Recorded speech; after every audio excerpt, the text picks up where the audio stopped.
สบายดีมื้อนี้ท่านก็จะมาเว้าเรื่องการมาเฮ็ดงานอยู่เกาหลีระยะยาว3ปีก็เคยเฮ็ดคลิปไปแล้วเนาะแต่ว่าก็ยังมีหลายคนที่ถามมาอยู่ปัญหาที่หลายๆคนถามอันที่1ก็คือต้องเริ่มต้นจากอันใดก่อนที่2ก็คือใช้จ่ายหมดเท่าใดเอามาในระยะ3ปีจะแม่นถือวีซ่าอีกเก่าเข้ามาเริ่มต้นเนาะก็คือเริ่มจากเรียนภาษาให้ได้ก่อนเนาะเรียนภาษาให้ได้เอาจากประมาณ 70-80% นะพอว่าเราจะเซ็งผ่านนะบ่จำเป็นว่าต้องเก่ง 100% ถึงจะได้นะเฉพาะการเรียนภาษาเกาหลีแล้วเฉพาะการเซ็งภาษาเกาหลีเนาะทั่วประเทศลาวเราจะเซ็งอยู่แต่บนเดียวก็คืออยู่ศูนย์ภาษาเกาหลีอยู่นครหลวงเวียงจันทน์ก็คือลงทะเบียนอยู่ศูนย์กระทรวงแรงงานอยู่นครหลวงทั่วประเทศลาวคือว่ามีแต่วันเดียวเนาะหลังจากเซ็งเรียบร้อยเนาะในการเซ็งจะมีอยู่2รอบเนาะเซ็งรอบที่1แม้นจะเซ็งเกี่ยวกับภาษาโดยเฉพาะเลยถ้าว่าเซ็งภาษาจบแล้วปึ๊บรอบที่2จะเป็นการเซ็งทักษะจะมีการได้ประกอบใหม่ฮันน็อตอย่างอันนี้เป็นข้อมูลมีไลน์อยู่ในFacebook ก็มีอยู่ใน YouTube ก็มีเนาะแต่ละคนไปเสิร์ชหาเบิ่งขั้นตอนต่อมาก็คือสุขภาพผู้ใดที่สุขภาพผ่านบ่ผ่านเราจะเอาไปกวดสุขภาพในการกวดสุขภาพคลินิกแต่ละบอลที่เราจะไปกดเองมันบ่ได้เนาะเขาจะนัดให้ว่าให้ไปกดอยู่คลินิกใดแล้วก็นักสอบเซ็งทุกคนที่เซ็งผ่านมาแล้วเนาะต้องไปกดอยู่คลินิกเดียวกันทั้งหมดเลยหลังจากกวดสุขภาพแล้วถ้าสุขภาพผ่านอันนี้เป็นขั้นตอนนึงแล้วก็จะมีการเอา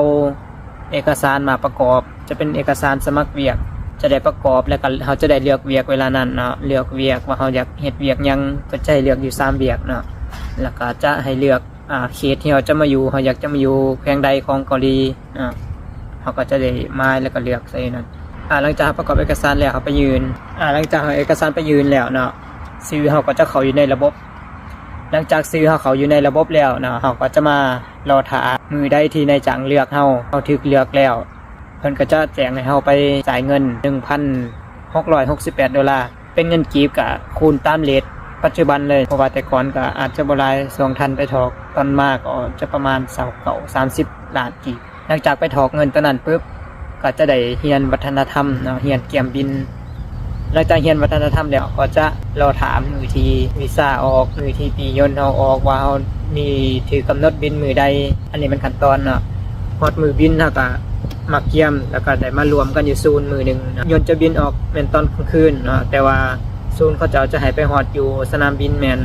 8:30 ตอนแรกเนาะ 8:00 ตอนแรกต้องไปฮอดสนามบินแล้วก็จะได้ไปเต่าโฮมกันแล้วก็ปวดเครื่องของเอกสารต่างๆให้ครบอันนี้ถือว่าจบสำหรับขั้นตอนวันนี้เฉพาะค่าใช้จ่ายเนาะค่าใช้จ่ายเลยจะเริ่มจากอันที่1ก็คือ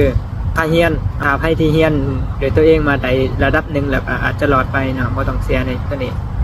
สำหรับทอค่าเรียนตอนท่านเรียนแม่นจะไปทอค่าเรียนเทอม1 3เดือนเนาะ1 ล้านกับ200,000 กีบแล้วก็อันที่2แม่นตีไว้ประมาณจัก20 ล้านระยะ3เดือนแล้วก็อันที่3แม่น